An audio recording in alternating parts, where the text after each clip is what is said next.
अस्सलाम वालेकुम बच्चों, उम्मीद है आप सब खैरियत से होंगे और अपने अपने टेस्ट की बहुत अच्छे तरीके से प्रिपरेशन कर रहे होंगे। सो बेसिकली आज के लेक्चर में हमें जो है वो इंग्लिश के एमसीक्यूज़ को सॉल्व करना है। ठीक है। इन इंग्लिश के एमसीक्यूज़ के अंदर हमारे पास जो है वो सिनोनिम्स भी होंगे, एंटोनिम्स भी होंगे और हमारे पास सेंटेंस कंप्लीशन भी होंगे भैया। और हमारे पास क्या होगा, और हमारे पास जो है वो यहाँ पर पैसेजेस भी आ रहे होंगे। ठीक है। तो हमारे पास जो पहला क्वेश्चन है वो हमारे पास सेंटेंस कंप्लीशन से लिया गया है। इसमें हमें क्या करना है, हमें सेंटेंस को रीड करना है, इसको समझना है। सही है, क्या एग्जामिनर हमसे क्या कह रहा है यहाँ पर। ठीक है, किस चीज़ की बात चल रही है। देन फिर हम क्या करेंगे, डिसाइड करेंगे कि इन चारों में से कौन सा ऑप्शन बेस्ट है, जो कि हम यहाँ पर पुट करेंगे और ये हमें जो है वो एक कंप्लीट मीनिंग देगा इस सेंटेंस की। अगर हम बात करें अपने सेंटेंस की, तो सेंटेंस के अंदर कहा जा रहा है ground plans and counter maps of the earth dash from aerial photographs. ठीक है। तो इसके अंदर हमारे पास क्या बात की जा रही है कि भाई हमारे पास जो ग्राउंड प्लान्स हैं और जो काउंटर मैप्स हैं अर्थ पे फ्रॉम एरियल फोटोग्राफ। अब एरियल फोटोग्राफ हमारे पास क्या है, कैसी टेक्निक को हम कहते हैं जिसके जरिए से हम क्या करते हैं, अर्थ की सरफेस के ऊपर पिक्चर को क्लिक कर सकते हैं। ठीक है। अच्छा, अब इसके अंदर हमें देखना है कि हमारे पास करेक्ट ऑप्शन क्या होगा। तो करेक्ट ऑप्शन हमारे पास यहाँ पर देखो कैन बी ड्रॉन। इसके बाद हमारे पास ऑप्शन बी है हमारे पास कैन ड्रॉन, और ऑप्शन सी है हमारे पास टू ड्रॉन और टू ड्रॉ, और हमारे पास ऑप्शन डी है ड्रॉ। तो यहाँ पर देखो हमारे पास ये ऑप्शन नंबर बी तो करेक्ट नहीं होगा, क्योंकि मॉडल के बाद हमेशा वर्ड की थर्ड फॉर्म तो कभी आ ही नहीं सकती है ना, हमेशा वर्ड की फर्स्ट फॉर्म आती है, यहाँ पर थर्ड फॉर्म लिखी हुई है, तो ये चीज़ तो कभी भी नहीं हो सकती। तो हमारे पास जो ऑप्शन करेक्ट होगा यहाँ पर वो होगा हमारा ऑप्शन नंबर ए। ए जो है वो यहाँ पर हमारा करेक्ट ऑप्शन हो जाएगा। ठीक है, आगे चलते हैं। आगे हमसे क्या कहा जा रहा है, in the eastern part of the New Jersey dash a major shipping and manufacturing centre.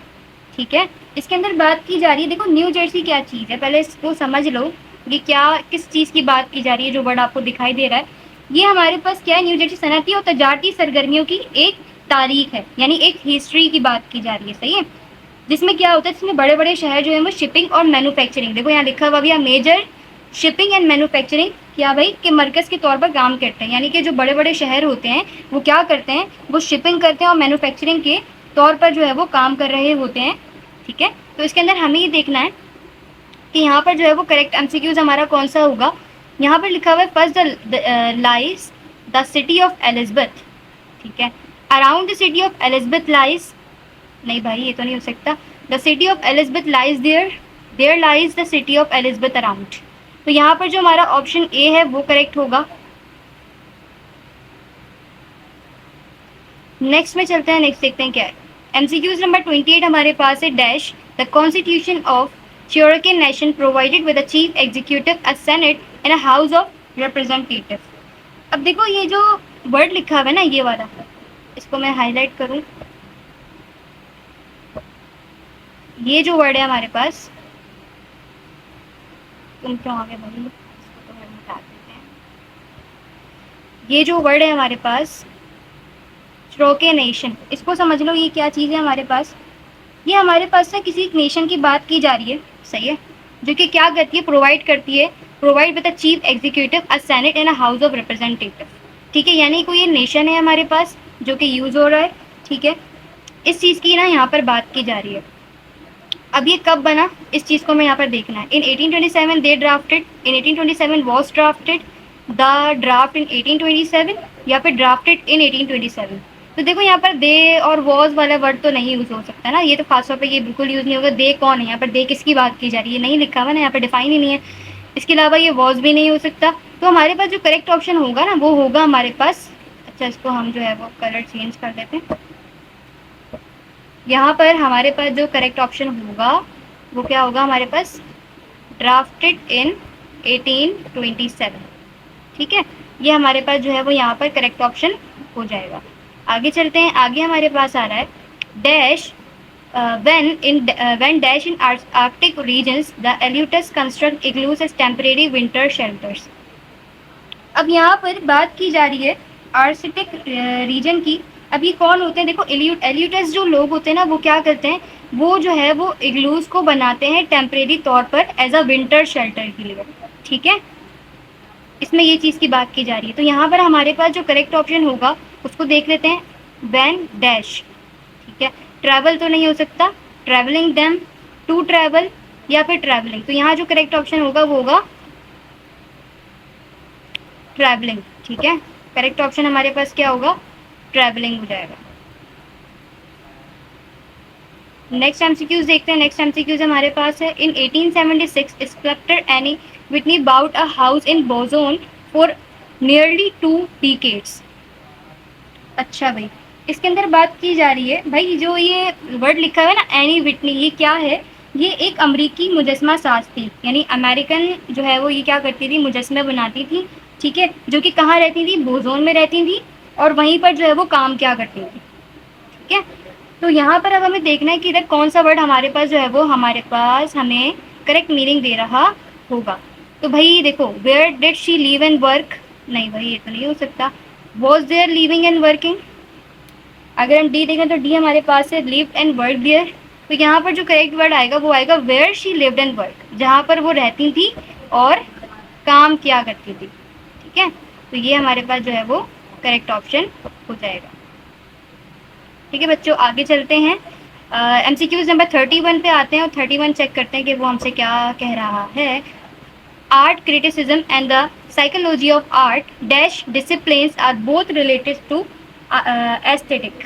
अच्छा, क्या है हमारे पास, आर्ट का जो क्रिटिसिज्म है and the psychology of art. सही है, ये जो दो चीज़ें हैं हमारे पास, disciplines are both related to aesthetic. ये जो दोनों चीज़ें हैं वो किससे जो है वो रिलेट करती हैं, एस्थेटिक से रिलेट करती हैं। तो भाई यहाँ पर हमारे पास जो ब्लैंक में करेक्ट ऑप्शन आएगा वो हमारे पास क्या आएगा, ऑप्शन नंबर सी, ऑल दो इंडिपेंडेंट। ऑल दो इंडिपेंडेंट यानी अगरचा ये जो है वो डिपेंड नहीं करती हैं। ठीक है, ये हमारे पास जो है वो यहाँ पर करेक्ट ऑप्शन होगा। अरे भाई, एमसीक्यूज नंबर 30। एमसीक्यूज नंबर 30 हमारे पास, अच्छा ये हाईलाइट नहीं हुआ है, इसको मैं पहले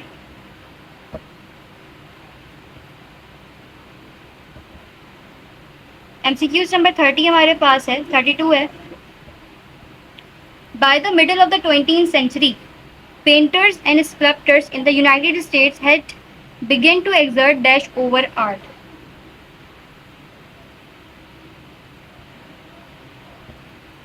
तो इसमें कहा जा रहा है, by the middle of the 20th century,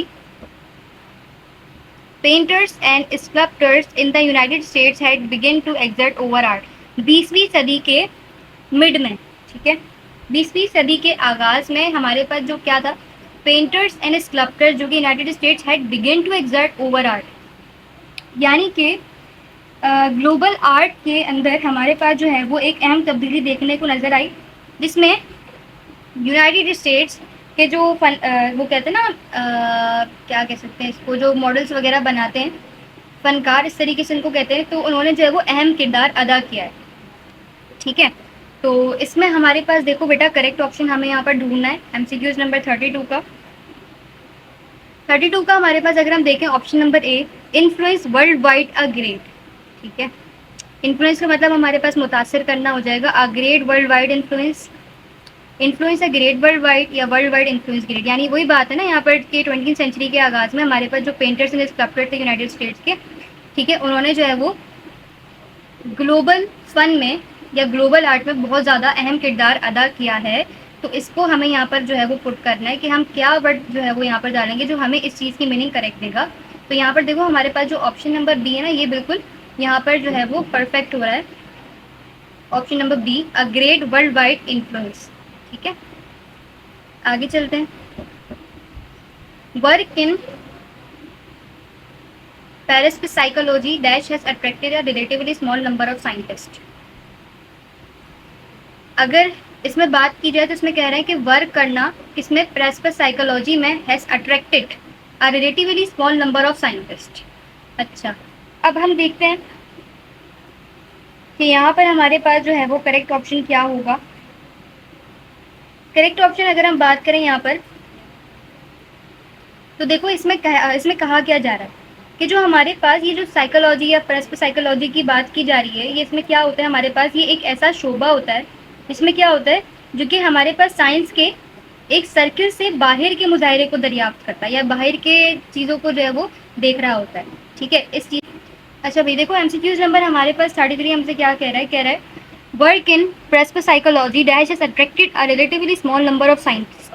यानी कि इसमें कहा जा रहा है कि हमारे पास एक तरीके की साइकोलॉजी की बात की जा रही है कि अगर हम उसके अंदर वर्क करते हैं तो उसमें क्या हमारे पास होता है, मतलब ये एक ऐसी फील्ड है जिसके अंदर हम बात करते हैं साइंस के सर्कल से बाहर की, ठीक है, मतलब उससे आगे निकल कर जो है वो चीज़ों को दरियाफ्त करने की कोशिश करते हैं। इस चीज़ को हम क्या कहते हैं, parapsychology has attracted a relatively small number of scientist. अब इसके अंदर अगर हम करेक्ट ऑप्शन देखें तो हमारे पास क्या करेक्ट ऑप्शन होगा।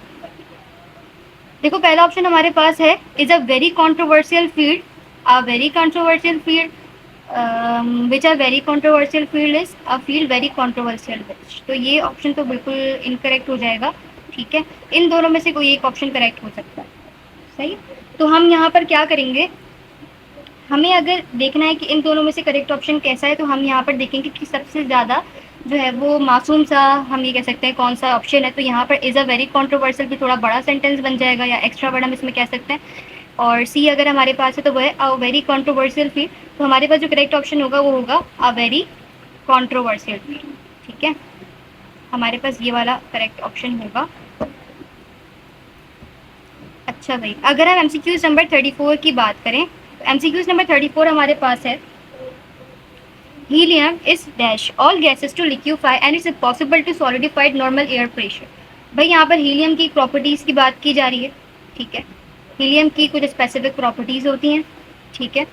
अच्छा इसमें कहा जा रहा है helium is dash all gases to liquefy, ठीक है। अच्छा अब यहाँ पर हमें बताना है मोर देन डिफिकल्ट, यानी हीलियम जो है वो मोर देन डिफिकल्ट है दूसरी गैसेस की कि वो उसको लिक्यूफाई करे and is impossible to solidify, ठीक है, एट नॉर्मल एयर प्रेशर। अच्छा भाई अब हमें यहाँ पर देखना है क्या होना चाहिए, मोर than difficult, more difficult of, the most difficult. देखो मोस्ट डिफिकल्ट नहीं हो सकता, ठीक है, और मोस्ट डिफिकल्ट अब हमें इनमें से जो है वो सेलेक्ट करना।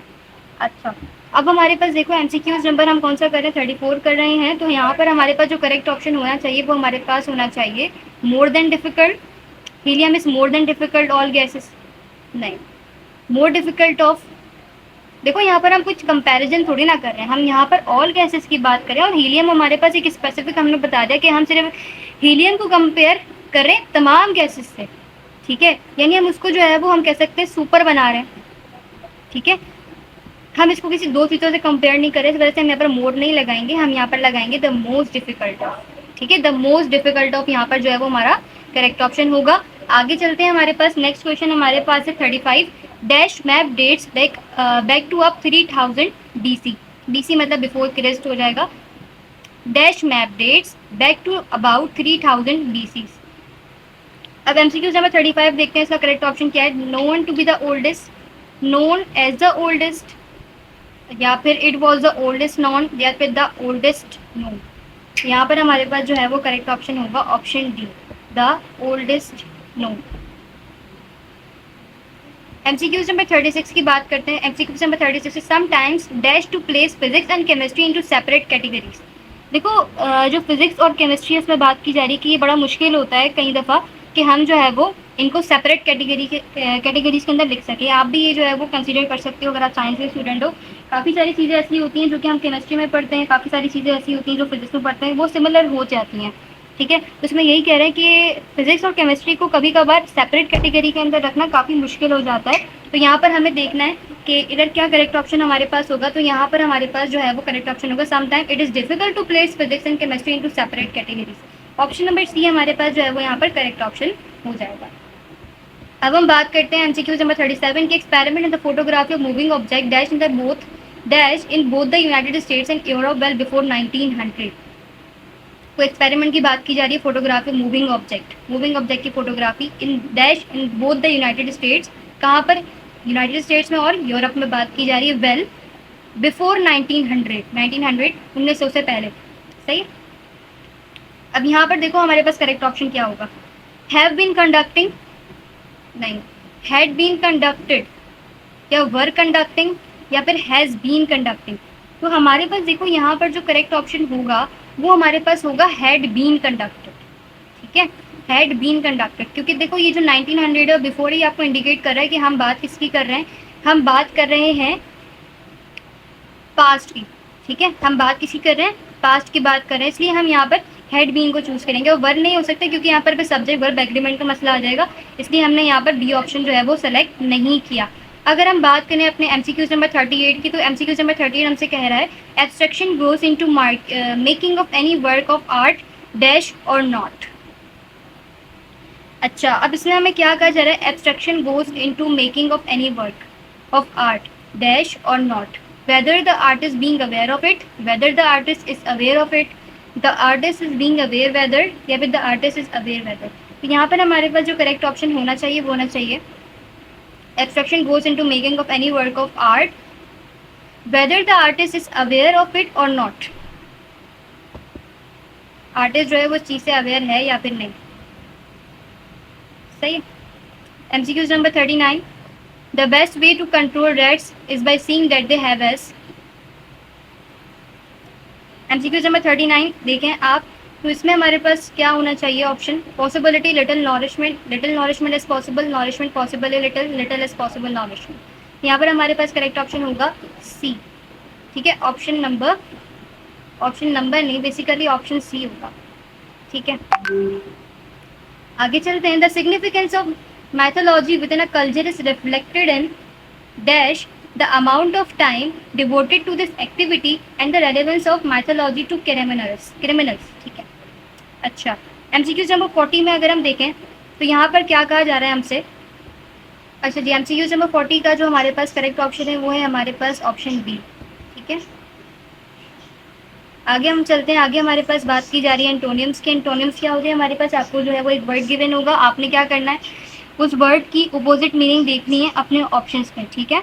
जैसे कि हमारे पास जो है वो एक वर्ड लिखा हुआ है वेजिलेट, इसका हमें देखना है कि हमारे पास इसका अपोजिट मीनिंग क्या होता है। और सबसे पहले हम ये वर्ड समझ लेते हैं, इसका मतलब क्या होता है भाई, इसका मतलब होता है हेजिटेट होना, हिचकिचाना, या फिर आप कोई एक ऐसा फैसला ले रहे हैं जिसमें आप हिचकिचा रहे हैं, यानी आप 100% श्योर नहीं कि मुझे ऐसा करना चाहिए या नहीं, ठीक है। तो भाई इसका देखो, अगर इसके अपोजिट की हम बात करें तो इसका अपोजिट सिंपल यही हो जाएगा ना कि आप कोई एक ऐसा फैसला करें जो कि स्ट्रॉन्ग डिसीजन आप ले रहे हैं, उसमें आप बिल्कुल हिचकिचा नहीं रहे, बिल्कुल हेजिटेट नहीं हो रहे हैं, ठीक है, तो आप उसका फैसला लेंगे। तो हमें ये बात समझ में आ रही है कि वेजिटेट का मतलब है कि एक ऐसा फैसला लेना जो कि हमारे पास हम हिचकिचा रहे हैं, उसमें हम 100% श्योर ना हो, और इसका फिर हमारे पास जो है वो अपोजिट क्या हो जाएगा, एक ऐसा फैसला जिसके अंदर हम बिल्कुल हिचकिचाना हो, बिल्कुल हम 100% श्योर हो। तो यहाँ पर हमारे पास जो करेक्ट ऑप्शन होगा वो हमारे पास होगा option B, reach a firm decision, ठीक है।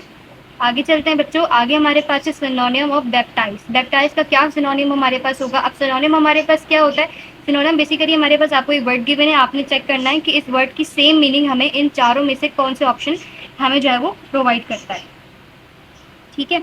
अब हम देखते हैं बैप्टाइज की हमारे पास जो मीनिंग है वो क्या होगी। MCQ नंबर 42 में हमारे पास जो करेक्ट ऑप्शन होगा हमारे पास होगा क्रिस्टल, ठीक है, ये हमारे पास हो जाएगा क्रिस्टल। आगे चलते हैं, आगे हमारे पास है सिनोनिम ऑफ हाइपोथेटिकल। हाइपोथेटिकल हमारे पास वो चीज़ होती है जो कि जैसे हम अजम्पशंस लेते हैं, मैथ पढ़ रहे होते हैं, फिजिक्स पढ़ रहे होते हैं, वहाँ पर हम जो है वो अजम्पशन कर रहे होते हैं, ठीक है, यानी हम फैक्ट पे ध्यान नहीं देते, यानी फैक्ट पे ध्यान ना दिया जाए, हम अकीदों पे ध्यान देते, हम कहते हैं हाइपोथेटिकल सी चीज़ें यार ये, है ना, यानी हमने उसको जो है वो अजम्पशन ली भी, उसमें हमने जो है वो एज्यूम किया हुआ है कि ये चीज़ इसके बराबर है, तो ये चीज़ हमारे पास क्या है, हाइपोथेटिकल है। तो उसका मतलब होता है कि हम कोई चीज़ फ़र्ज़ कर रहे हैं, कुछ एज्यूम कर रहे हैं, तो इसका सिनोनिम हमारे पास क्या होगा। MCQ नंबर 43 का सिनोनिम हमारे पास होगा बेस ऑन सपोजिशन, यानी हम किसी चीज़ को सपोज कर रहे हैं, तो इसका मतलब हमारे पास हम उस चीज़ को क्या करें, हाइपोथेटिकल तरीके से ले रहे हैं। आगे चलते हैं, आगे हमारे पास है एंटोनिम ऑफ एंटीपैथी। एक होती है सिंपैथी, एक होती है एंटीपैथी। सिंपैथी का मतलब होता है टू सिंपैथाइज समथिंग, यानी अगर आप किसी चीज़ को सिंपैथाइज कर रहे हो, उसको तसल्ली दे रहे हो, ठीक है, तो वो आप क्या कर रहे हो, उसकी सिंपैथी कर रहे हो। अब ये चीज़ क्या लिखी हुई है, एंटीपैथी लिखी हुई। एंटी का मतलब होता है भाई, जैसे हमारे पास देखो वायरस होता है, वायरस को खत्म करने वाला क्या होता है, एंटी वायरस होता है।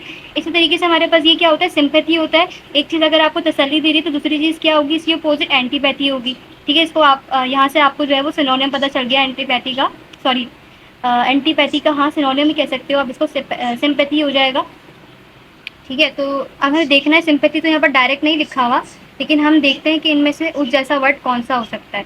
यानी एंटीपैथी का मतलब है एक ऐसी स्ट्रॉन्ग फीलिंग जो कि डिसलाइकिंग हो, जिसको किसी चीज़ को आप नापसंद कर रहे हो, ठीक है, तो उसका हमें देखना है। अगर हम किसी चीज़ को नापसंद कर रहे हैं ठीक है, तो उसकी जो अच्छा जी, अब हमारे पास जो वर्ड है वो है एंटोनियम ऑफ एंटीपैथी। एंटीपैथी क्या कहते हैं? एंटीपैथी हम कहते हैं एक ऐसी फीलिंग को जो कि डिसलाइक हो, हम किसी चीज़ को नहीं पसंद कर रहे, ठीक है, इस चीज़ को हम क्या कहते हैं? एंटीपैथी कहते हैं। और अगर हम इसके अपोजिट मीनिंग की बात करें तो इसका क्या होता है? सिंपैथी होता है।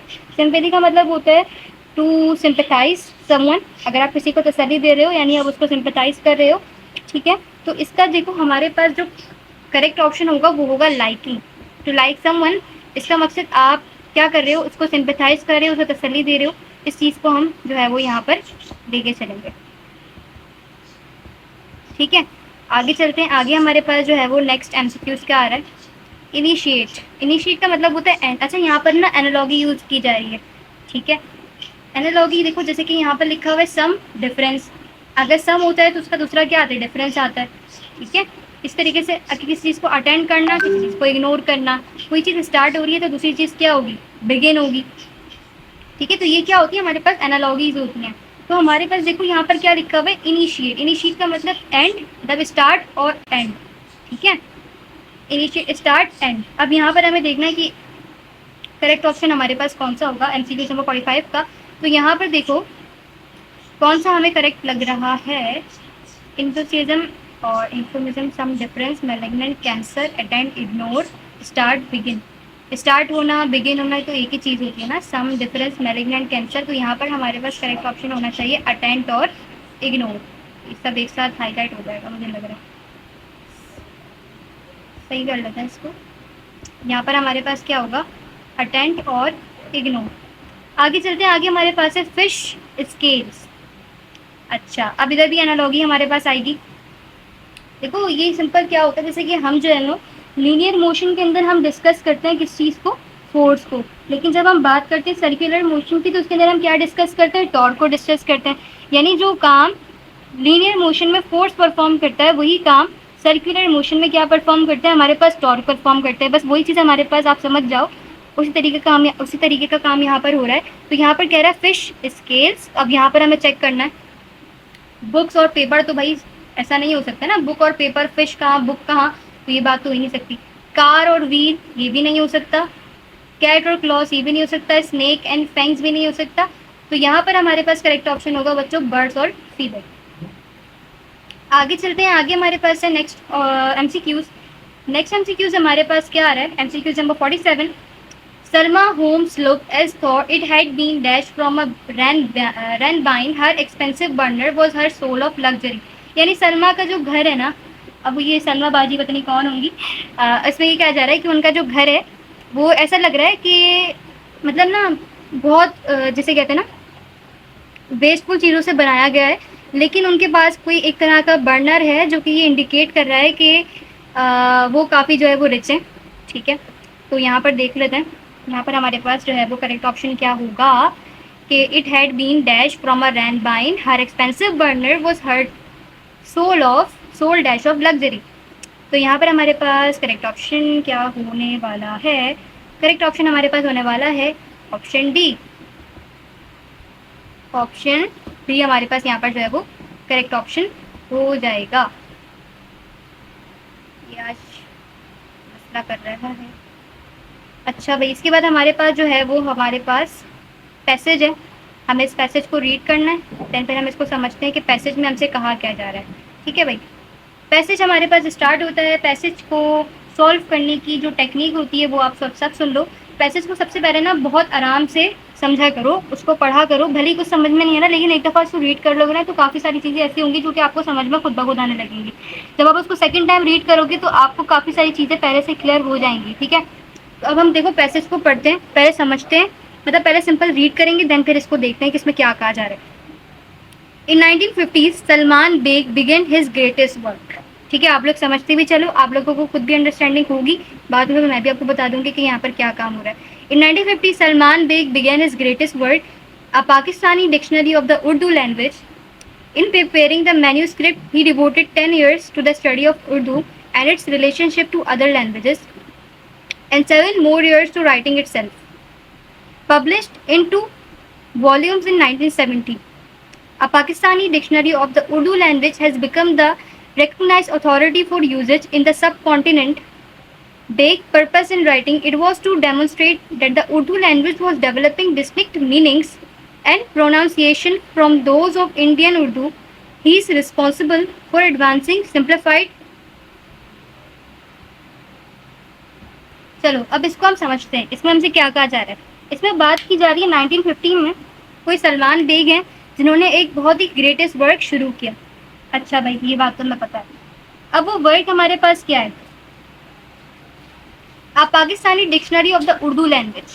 In preparing the manuscript को प्रिपेयर करते वक्त he devoted 10 years to the study of Urdu. उन्होंने क्या करा है, उन्होंने उर्दू के मुताले में या उर्दू को समझने में 10 साल गुजारे and it's relationship to other languages, उसका क्या रिलेशन है दूसरी लैंग्वेजेस के साथ। And 7 more years to writing itself, और 7 साल मजीद क्या करा उन्होंने, अपने आप से मतलब खुद से लिखने की कोशिश की। ठीक है, पब्लिश्ड इन 2 वॉल्यूम्स इन 1970। ठीक है भाई, आगे चलते हैं। Pakistani dictionary of the Urdu language has become the recognised authority for the usages in the subcontinent. Pakistan की जो डिक्शनरी है उर्दू लैंग्वेज की has become the recognised authority, जो मतलब वो जो है वो एक अथॉरिटी बन गई है किसके लिए, फॉर द यूजेज इन सब कॉन्टिनेंट। सब कॉन्टिनेंट मतलब बरसगीर के यूज के लिए। Baig purpose in writing, it was to demonstrate that Urdu language was developing distinct meaning. Baig का पर्पस क्या था लिखने का, इट वॉज टू डेमोस्ट्रेट, मतलब उनके लिखने का मकसद ये था, ये जाहिर करना था कि उर्दू ज़बान हिंदुस्तानी उर्दू से अलग मायने और तलफ़ुज़ तैयार कर रही है। ठीक है, यानी उर्दू की जो ज़बान है वो हिंदुस्तान से क्या कर रही है, एक अलग मायने और अलग तलफ़ुज़ तैयार कर रही है। He is responsible for advancing simplified हिजा। ठीक है, यानी वो क्या कह रहे हैं, वो आसान हिज्जा को आगे बढ़ाने के जिम्मेदार है। अब आपको पैसे समझ में आ गया कि भाई उर्दू ज़बान के बारे में कुछ चल रहा है। ठीक है, एक बेग साहब हैं जिन्होंने क्या करा है, उर्दू ज़बान के लिए काम किया है। उन्होंने 10 साल जो है वो स्टडी की उर्दू की, उसके उर्दू लैंग्वेज की और उसके रिलेशन पढ़े हैं अदर लैंग्वेजेस के साथ। इसके बाद मज़ीद उन्होंने 7 साल गुजारे जिसमें उन्होंने जो है वो खुद से लिखने की कोशिश की। ठीक है, उसके बाद इसमें आपको मज़ीद ये समझ में आ रहा है कि इन्होंने ये कोशिश की कि ये बता सकें कि जो उर्दू लैंग्वेज है और जो मतलब इंडियन है उनके तलफ़ुज़ में काफ़ी फ़र्क है। ठीक है, तो बस इस चीज़ की यहाँ पर बात की जा रही है। अब आपको पैसेज समझना है, इसके पैसेज तो आपको समझ में आ गया है। अब आपको क्या करना है, इसके करेक्ट ऑप्शन ढूंढने हैं। MCQ नंबर 48 अगर आप बच्चों देखो तो लिखा है according to the passage which of the following could be the objective of Baig पर। बेग जो साहब थे उनका क्या ऑब्जेक्टिव था, ठीक है, आपको ये बताना है। To condemn Indian Urdu, to make Urdu differentiate in Pakistan, to make Urdu the language of the subcontinent, to earn money, to get famous. तो देखो यार, ये जे और आई ये तो नहीं हो सकता ना।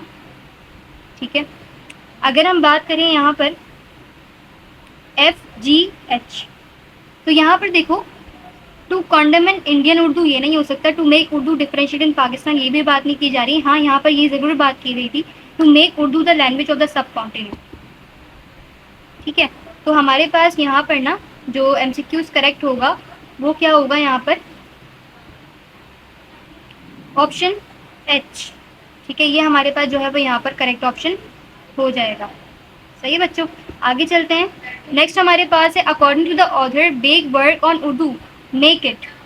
उन्होंने उर्दू पे जो वर्क किया है तो मतलब उन्होंने क्या करा, Baig work on Urdu make it, मतलब वो उर्दू पे जो काम कर रहे थे वो किस लिए कर रहे थे, क्या करने के लिए कर रहे थे, ये चीज़ हमें बतानी है। Respond to need for new magazines, नहीं भाई ये तो बात ही नहीं थी। करेक्ट द हिज्जा, नहीं। Influencer for the cultural promotion, ये बात भी है वैसे यहाँ पर, लेकिन जो ज़्यादा अच्छा ऑप्शन है वो हमारे पास है ऑप्शन F। ठीक है, ऑप्शन F हमारे पास जो है वो यहाँ पर करेक्ट ऑप्शन होगा।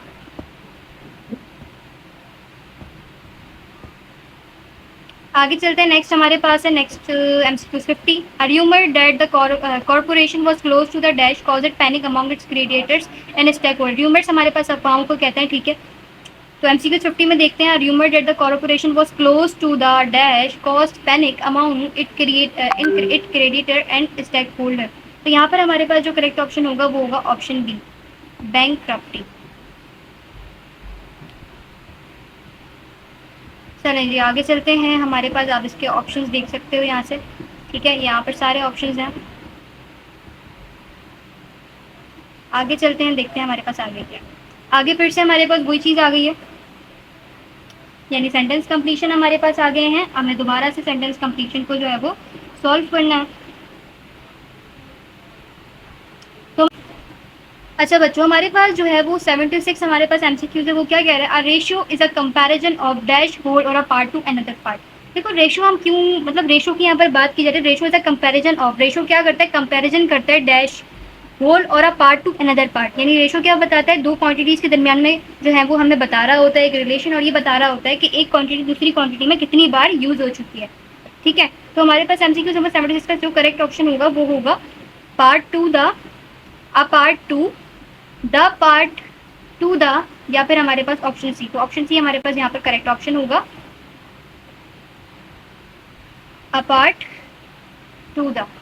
ठीक है, ये हमारे पास जो है वो यहाँ पर करेक्ट ऑप्शन हो जाएगा। आगे चलते हैं बच्चों, आगे हमारे पास है the bones of the elderly are more prone to fractures and splintering of young people. अच्छा, इस एमसीक्यूज में ना कंपैरिजन किया जा रहा है किसके दरमियान में, एल्डर्स के दरमियान में और यंग के दरमियान में। ठीक है, the bone of the elderly are more prone to fractures and splintering dash of young people. अच्छा भाई, एमसीक्यू नंबर 77 में हमारे पास जो करेक्ट ऑप्शन होगा वो क्या होगा, देन डेट दोस, क्या देन, देन या फिर ऑप्शन बी हमारे पास यहाँ पर करेक्ट ऑप्शन हो जाएगा, देन दोस। ठीक है, आगे चलते हैं, only dash feather creature inhabit the arctic region year round, as few as, fewer, fewer, या फिर fewer than a few. Only a few हो सकता है यहाँ पर करेक्ट ऑप्शन। ठीक है, तो यहाँ पर करेक्ट ऑप्शन हमारे पास होगा ओनली अ फ्यू, क्योंकि अगर हम सिर्फ फ्यूवर यूज करते तो वो हमारे पास थोड़ा सा नेगेटिव सेंस में चला जाता। सही है भाई, फ्यूवर देन हम यूज नहीं कर सकते क्योंकि हम कंपैरिजन थोड़ी ना कर रहे हैं यहाँ पर, तो इसलिए हमारे पास करेक्ट ऑप्शन क्या होगा, हमारे पास आ फ्यू। 79 अगर हम देखें तो 79 हमारे पास है, विलियम हर्ट हैड 5 सोन्स, ठीक है, dash even totally become executive in the Hearst newspaper conglomerate. MCQ number 79 का हमारे पास जो करेक्ट ऑप्शन होगा वो क्या होगा, ऑल ऑफ हूँ। सही है भाई, एमसीक्यू नंबर 80 पे चलते हैं। एमसीक्यू नंबर 80 हमसे क्या फरमा रहा है, कह रहा है an axiomatic assumption in physics hold that all matter is kinetic energy dash motion and mass. Axiomatic assumptions जो होती है वो इन फिजिक्स के अंदर होल्ड करती है that all matter has kinetic energy, जितने भी मैटर्स हैं उसके बाद क्या होती है, काइनेटिक एनर्जी होती है डैश मोशन एंड मास। ठीक है, उसकी किस वजह से, उसकी मोशन और उसके मास की वजह से। तो हम यहाँ पर क्या ऑप्शन करेक्ट करेंगे, क्या होगा यहाँ पर, because of its motion and मास। तो हमारे पास एमसीक्यूज नंबर 50 जो है बच्चों वो क्या हो जाएगा, करेक्ट ऑप्शन हो जाएगा। आगे चलते हैं, नेक्स्ट में हमसे कहा जा रहा है कि आपको कुछ सिनोनियम्स यहाँ पर दिए हुए हैं। ठीक है, मतलब यहाँ पर देखो क्या लिखा हुआ है, फ्रॉम दीज फोर लेटर और phrase pick up the most nearly similar and meaning to capitalize a word. यानी हमें क्या करना है, हमें देखना है इम्बार्क अगर वर्ड लिखा हुआ है तो इम्बार्क का जो बिल्कुल हम कह सकते हैं नियर मीनिंग कौन देता है, हमें ये बताना है। तो वर्ड है हमारे पास इम्बार्क। इम्बार्क का मतलब ये होता है टू बिगिन समथिंग, यानी अगर हम कोई प्रोजेक्ट बना रहे हैं, ठीक है, या फिर कोई भी हम काम कर रहे हैं, कोई भी वर्क कर रहे हैं, तो उसकी बिगिनिंग को हम क्या कह रहे होते हैं, इम्बार्क कह रहे होते हैं। ठीक है बच्चों, अब हम यहाँ पर देखना है कि यहाँ पर हमारे पास कौन सा ऑप्शन करेक्ट है, तो इसका जो ऑप्शन होगा वो होगा ऑप्शन नंबर सी। आगे चलते हैं, नेक्स्ट हमारे पास है रिट्रोग्रेड। अब इसका मतलब ये होता है कि हम क्या करें, मूविंग बैकवर्ड, यानी पीछे की तरफ आना, यानी रिट्रोग्रेड करना। ठीक है, तो इसका करेक्ट ऑप्शन हमारे पास क्या होने वाला है, option number D, regressive. Next चलते हैं, हमारे पास क्या है, एंटीवोर। एंटीवोर का मतलब हमारे पास क्या होता है, ट्राई टू अटेम्प्ट समथिंग। अगर आप किसी चीज़ को बार बार ट्राई करने की कोशिश कर रहे हो तो इसका मतलब होता है एंटीवोर। ठीक है, इसका करेक्ट ऑप्शन हमारे पास क्या होगा, हमारे पास एफर्ट करना। ठीक है, क्या मतलब, अब देखो आप क्या कर रहे हो, अपने मैथ का क्वेश्चन सॉल्व कर रहे हो, आपसे अटेम्प्ट नहीं हो रहा, बट आप उसको बार बार सॉल्व करने की कोशिश किए जा रहे हो, यानी आप क्या कर रहे हो, उस पर एफर्ट कर रहे हो। तो इसका मतलब क्या कर रहे हो, आप वहाँ पर एंडीवोर कर रहे हो, आप ट्राई टू अटेम्प्ट समथिंग कर रहे हो। ठीक है, आगे चलते हैं, नेक्स्ट हमारे पास है स्क्वेल। स्क्वेल का मतलब हमारे पास क्या होता है बच्चों, स्क्वेल का मतलब होता है किसी भी चीज़ का कॉन्सिक्वेंसेज हो जाना, या किसी भी चीज़ का रिजल्ट अगर हमें मिल रहा है, रिजल्ट ऑफ समथिंग, तो इसका मतलब क्या होता है, स्क्वेल होता है। अब इसका करेक्ट ऑप्शन हमारे पास क्या होगा, 84 का करेक्ट ऑप्शन हमारे पास होगा भाई, रिजल्ट हो जाएगा, सिंपल। नेक्स्ट हम चलते हैं, नेक्स्ट हमारे पास है इन कांग्रेस। इसका मतलब अगर हम देखें तो इसमें हमारे पास होता है किसी चीज़ का मैच ना होना। ठीक है, नॉट मैचिंग, अगर कोई चीज़ किसी से मैच नहीं हो रही है तो इस चीज़ को हम क्या कह रहे होते हैं, हमारे पास इन कांग्रेस कह रहे होते हैं। तो यहाँ पर हमारे पास जो करेक्ट ऑप्शन होगा वो होगा एब्सर्ड। ठीक है, करेक्ट ऑप्शन हमारे पास बच्चों क्या हो जाएगा, यहाँ पर एब्सर्ड हो जाएगा, एब्सर्ड। आगे चलते हैं, नेक्स्ट हमारे पास है, अब हमें वापस से क्या करना है, अब हमें यहाँ पर कुछ वर्ड लिख के दिए हैं, इसमें हमारे पास है choose the best grammatically correct version, यानी हमारे पास कुछ वर्ड लिख के दिया हुआ है बेटा, हमारे पास हमें क्या करना है, उसको हटाकर किसी और वर्ड को लिखना है, ठीक है। He succeed by stroke of hard work, मतलब उसने सक्सेस हासिल की अपने हार्ड वर्क की वजह से, ठीक है। तो यहाँ पर जो वर्ड लिखा हुआ है ना बाय स्ट्रोक ऑफ, अब उसकी जगह पे हमें किसी और वर्ड को जो है वो यहाँ पर डालना है। तो यहाँ पर क्या हो जाएगा, by means of, by dent of, by fluke of या बाय लक ऑफ। तो यहाँ पर हमारे पास by luck of hard work, by lack of hard work होगा, लक नहीं होगा। अच्छा, he comes to see me now और नेवर। अब नाउ का मतलब तो मतलब होता है ना अभी, नेवर का मतलब होता है कभी भी नहीं, ठीक है। तो क्या हो जाएगा यहाँ पर, नाउ एंड देन, ठीक है। क्या हो जाएगा, नाउ एंड देन। आगे चलते हैं, नेक्स्ट हमारे पास है, he is blind of the shortcoming of his son, blind of the shortcoming of son. अच्छा भाई, यहाँ पर हमारे पास करेक्ट हमें देखना है कि ब्लाइंड ऑफ की जगह पे हम कौन सा वर्ड यूज करेंगे। 88 में हमारे पास जो है वो करेक्ट ऑप्शन होगा ब्लाइंड ओवर, ठीक है, ब्लाइंड ओवर। नेक्स्ट चलते हैं, हमारे पास है, may God give him strength to bear upon in time of difficulty. अच्छा भाई, मतलब ये ना कोई विश कर रहे हैं कि गॉड जो है वो उसको स्ट्रेंथ दे उसकी डिफिकल्टी के टाइम पर, ठीक है। तो यहाँ पर हमारे पास क्या हो जाएगा, बेयर अप हो जाएगा, बेयर विथ होगा, ठीक है। तो यहाँ पर हमारे पास जो करेक्ट ऑप्शन होगा वो होगा bear with in time of difficulty. MCQ number 90 हमारे पास है, they advise me to go without saying with my plans, ठीक है। तो यहाँ पर हमारे पास देखो एमसीक्यू नंबर 90 का जो करेक्ट ऑप्शन होगा वो होगा गो इनटू, ठीक है। ओ माय गॉड, इसका जो करेक्ट ऑप्शन होगा वो क्या होगा, गो इनटू हो जाएगा, ठीक है। आगे चलते हैं, नेक्स्ट हमारे पास क्या आ रहा है, पैसेज आ रहा है। अच्छा भाई, पैसेज को रीड करते हैं, देखते हैं इसमें क्या कहा जा रहा है। Change dust come after a prolong cold weather, यानी जो तब्दीली आती है वो एक बहुत लंबे अरसे बाद आती है वेदर के, यानी कोल्ड वेदर के बाद। सून enough the days gate longer and bird come out in the tree, यानी क्या होते हैं, हमारे पास दिन लंबे हो जाते हैं, ठीक है। बर्ड्स सिंग, यानी जो परिंदे होते हैं वो चहचहाते हैं। And the world puts on a green dress, और जो दुनिया होती है वो क्या करती है, वो लिबास पहन लेती है सब्ज रंग का। सही भाई। Spring passes into summer, spring गुजर जाते हैं गर्मियों में। Every knows that summer will not last, सबको पता है कि समर जो है वो आखिरी नहीं है। The power of all the wisest man and women in the world can not keep it up for us. The corn become ripe, the ground and the world changes is green trace for a dress of autumn colour, ठीक है। तो यहाँ पर सारी बात किस चीज़ की जा रही है, यहाँ पर बात की जा रही है वेदर की, यानी जब हमारे पास कोल्ड वेदर गुजरता है काफ़ी अर्से बाद, तो यहाँ पर क्या होती है, तब्दीली आ जाती है, दिन बड़े हो जाते हैं, ठीक है, कलियाँ खिलने लगती हैं बागों में। इसके अलावा जो है वो बर्ड जो है वो चहचहाने लगते हैं। दुनिया जो होती है वो क्या करती है, वो हरे रंग का या ग्रीन कलर का ड्रेस पहन लेती है, मतलब वहाँ पर ग्रीनरी हो जाती है ना। Spring passes into summer, spring गुजर जाते हैं समर में, ठीक है। आपको पता है समर आखिरी नहीं। The power of all the wisest man and women in the world can not keep it up for us. The corn become ripe, और जो ground and the world changes it's green trees for a dress of autumn colour. अब यहाँ पर हम देखते हैं correct option हमारे पास क्या क्या हो सकते हैं। सबसे पहले बात की जा रही है, during which season does the world put on a green dress, यानी कौन से सीजन के अंदर हमारे पास जो दुनिया होती है, हमारी वर्ल्ड होती है, वो क्या करती है, वो पहन लेती है ग्रीन कलर का ड्रेस।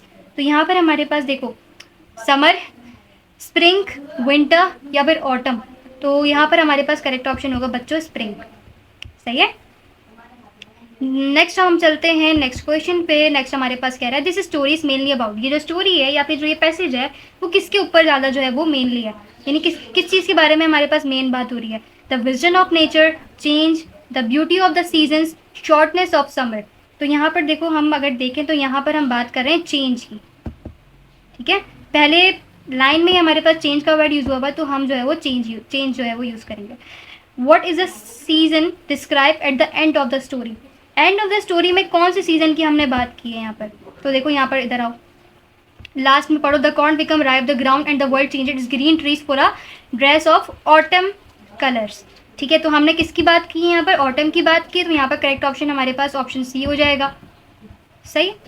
अच्छा आगे चलते हैं, नेक्स्ट हमारे पास है, what is it that the world can not keep for us. 94 में अगर हम देखें तो यहाँ पर हमारे पास जो है वो करेक्ट ऑप्शन होगा बी, समर, ठीक है। आगे चलते हैं, अब हमारे पास क्या आ रहा है, complete the sentence by choosing the appropriate word. Instead dash my fee pet, to have instead to have, अच्छा जी, अब हमारे पास जो एमसीक्यू नंबर 95 है वो हमारे पास क्या कह रहा है, instead dash my fee paid. तो यहाँ पर अगर हम देखें तो एमसीक्यू नंबर 95 में हमारे पास जो करेक्ट ऑप्शन होगा वो होगा instead on having my fee paid we dash friends since we were children. मतलब हम जब से दोस्त हैं, जब से हम जो है वो बच्चे हुआ करते थे। तो हम यहाँ पर पास्ट की बात कर रहे हैं, ठीक है, जो एक्शन पहले परफॉर्म हो गया है। तो यहाँ पर हमारे पास क्या हो जाएगा, हैव बीन हो जाएगा। We have been friends since we were children. बल्कि यहाँ पर हैव बीन नहीं होगा करेक्ट ऑप्शन, हैव बीन यहाँ पर जो है वो गलत हो जाएगा, यहाँ पर होगा हैड बीन। ठीक है, क्योंकि हम पास्ट की बात कर रहे हैं। तो यहाँ पर जो करेक्ट ऑप्शन होगा वो क्या होगा, हैड बीन होगा। I can't dash his name, मतलब मुझे उसका नाम याद नहीं है। अच्छा, एमसीक्यू 97 अगर हम देखें, I can not remember his name. ठीक है, क्योंकि मॉडल के बाद वर्ड की फर्स्ट फॉर्म आएगी ना, इसलिए हमने यहाँ पर रिमेंबर का वर्ड यूज़ किया। आगे अगर हम चलें तो आगे हमारे पास है एडवोकेट।